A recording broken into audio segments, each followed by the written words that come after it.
At this point, we have a second question from Mr. Jing Villamente, texting question. No? He's from the Daily Tribune. So, may pahaging daw kasi ang CPP na may mga condition silang sinasabi na, including ito sigurong ceasefire. But there was an earlier statement, no, claim from ELCAC officials, particularly CAP Chief of Staff General Bronner, na paubos na. In fact, wala na daw sirs na active guerrilla fronts, and by the end of the year, we're seeing the dismantling of 5 weekend guerrilla fronts, and para ang numero ng mga weekend guerrilla front ay 15 na lang. So your take on that matter daw po. Yes, Yusek June?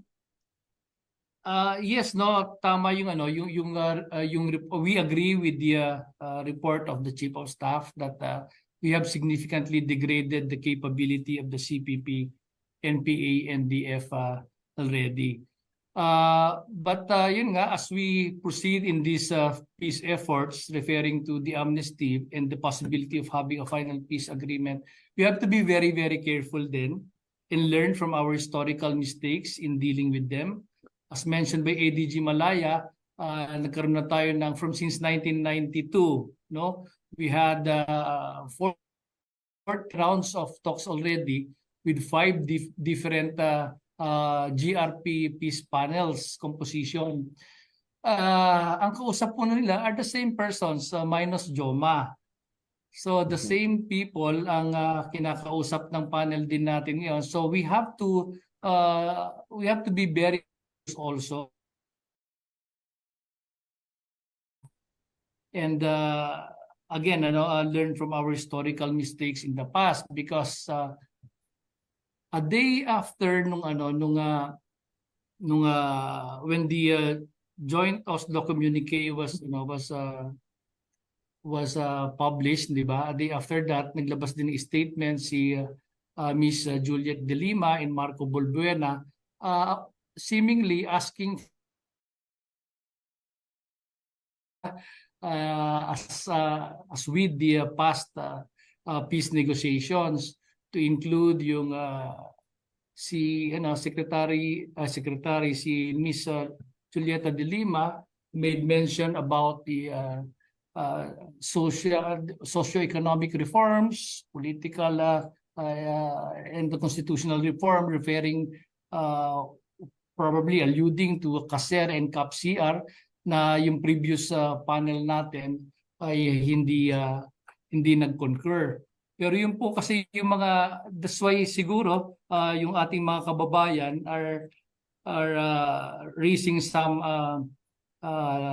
doubts on this peace possibility of another round of peace talks. Dahil sa mga experiences nga natin in the past.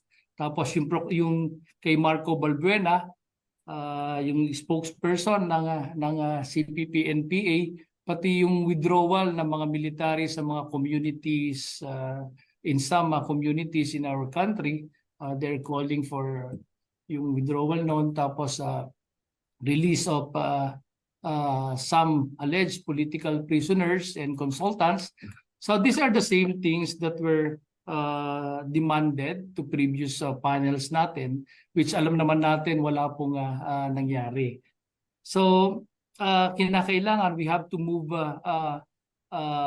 forward in this peace process or peace effort with much caution. And we have to bear in mind also na tayo naman po dito sa gobyerno, particularly under ng NTF, ELCAC, we did not stop talking peace with them, no? Nag-iba lang ng itsura, nagkaroon ng local peace engagement. Hindi po tayo nag-waver dun sa effort natin in negotiating peace in the different communities all over the country.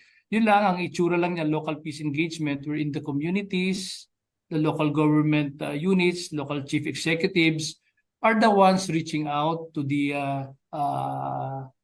CTG rebels who are still out there, no? So mabilis po yung nagiging proseso natin dito, and it is working very well at the moment. So we just hope, we are still optimistic that with this new peace efforts that are that is being done, I would contribute in strengthening all the peace mechanisms that we are now implementing under the NTF-LCAP. All right. Thank you, Undersecretary Torres. Before I read this second question from Victor Reyes of Malaya, perhaps ADG Malaya has something to add. Yes, I just have to, let me just concur with what Yusek Jun Torres said. Definitely, we need to enter into this exploratory talks with caution. And I think that is the reason why there were no preconditions agreed to by government when the Oslo Joint Communique was signed. So all of these demands coming from the CPP, NPA, NDF, as mentioned by the mysterious Marco Valbuena, whoever that person may be, representing the CPP, and even some of the statements coming from Utrecht are all premature. No, but I think we need to emphasize that there's a commitment on the part of the NDF to end the armed struggle. Because if you look at the joint communique very closely, it talked about the transformation of the CPP, NPA, NDF, meaning there is this promise to transform the CPP, NPA, NDF into a political party perhaps that can become part of mainstream society and will no longer be an underground organization. And this is precisely why government under this administration has decided to take that chance. Because even if there are 15 weekend guerrilla fronts as of now, may mga tropa pa rin yan, no? And as of last count, more than 1,400 pa rin silang armado. Therefore, if government can spare one life, no, in this pursuit for peace, why don't we do that, no? And that is precisely what the government has undertaken. Malay mo, this may lead to a final peace settlement and reduce casualties on both government and the New People's Army. If we can spare one life, why not explore these possibilities? That is why meron po tayo exploratory talks, which will only succeed, again, if I may emphasize, if the CPP, NPA, NDF shows sincerity and credibility. All right. Thank you very much. Keywords, sincerity talaga.